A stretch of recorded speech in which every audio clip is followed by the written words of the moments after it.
یہ کہتے بت پرست تو بھائی اسلام میں بالکل بھی مانا نہیں جاتا، لیکن ہم بھی بت پرست ہیں۔ شاید مسلمانوں نے اسلام کو اور القرآن کو بہت اچھے سے نہیں پڑھا، اور الف لام میم کے ورسز 34، 35 اور 36 کو ہم پڑھتے ہیں تو اس میں صاف لکھا ہوا ہے کہ اللہ تبارک تعالیٰ نے آدم علیہ السلام کو مٹی کا بنایا، مٹی کا بنانے کے بعد اس میں روح پھونکی، سارے فرشتے کو جنت میں کہا کہ ان کے سامنے سجدہ کرو، اور آپ اپنا ماتھا ٹیک کر کے آشیرواد لے رہے ہیں۔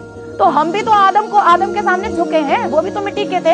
میں کوئی نہیں ہوتا یہ کہنے والا کہ آپ کو کس کو خدا ماننا ہے کس کو نہیں ماننا ہے، لیکن اس بہن نے جو قرآن کے اوپر یہ الزام لگایا کہ قرآن بھی بت پرستی کی بات کرتا ہے، تب میرے اوپر فرض ہو جاتا ہے کہ میں اس بات کو کلیئر کروں کہ قرآن بت پرستی کے بارے میں نہیں کہتا۔ جن آیتوں کا بہن ذکر کر رہی ہے ان آیتوں میں اللہ تعالیٰ فرشتوں کو حضرت آدم علیہ السلام کو سجدہ کرنے کے لیے بولتے ہیں، کیونکہ اللہ تعالیٰ نے انسان کو اشرف المخلوقات کہا ہے، لیکن پورے قرآن میں اللہ تعالیٰ نے کسی انسان کو کسی اور کے آگے سجدہ کرنے کے لیے نہیں بولا ہے۔ جس سورہ بقرہ کا یہ بہن ذکر کر رہی ہے اسی سورہ بقرہ کی آیت نمبر 22 میں اللہ تعالیٰ کہتے ہیں کہ اللہ کے سوا کسی کو شریک نہ ٹھہراؤ۔ پھر سورہ نساء کی آیت نمبر 36 میں اللہ تعالیٰ کہتے ہیں کہ اللہ کے سوا کسی کو شریک نہ ٹھہراؤ۔ پھر سورہ انعام کی آیت نمبر 151 میں اللہ تعالیٰ کہتے ہیں کہ اللہ کے سوا کسی کو شریک نہ ٹھہراؤ۔ پھر سورہ نحل کی آیت نمبر 36 میں اللہ تعالیٰ کہتے ہیں کہ اللہ کے سوا کسی کو شریک نہ ٹھہراؤ۔ پھر سورہ لقمان کی آیت نمبر 13 میں اللہ تعالیٰ کہتے ہیں کہ اے انسانو اللہ کے سوا کسی کو شریک نہ ٹھہراؤ۔ یہ بہت بڑا ظلم ہے۔ میں آپ کو صرف یہی آیتیں نہیں بلکہ ان کے علاوہ بہت ساری آیتیں دکھا سکتا ہوں جن میں اللہ تعالیٰ کہتے ہیں کہ اللہ کے سوا کسی کو شریک نہیں ٹھہرانا ہے۔ اور اس بہن کو میرا چیلنج ہے کہ قرآن کی ایک سنگل آیت یہ دکھا دیں قرآن میں اللہ تعالیٰ نے کہا ہو کہ انسان میرے علاوہ بھی کسی کو سجدہ کر سکتا ہے۔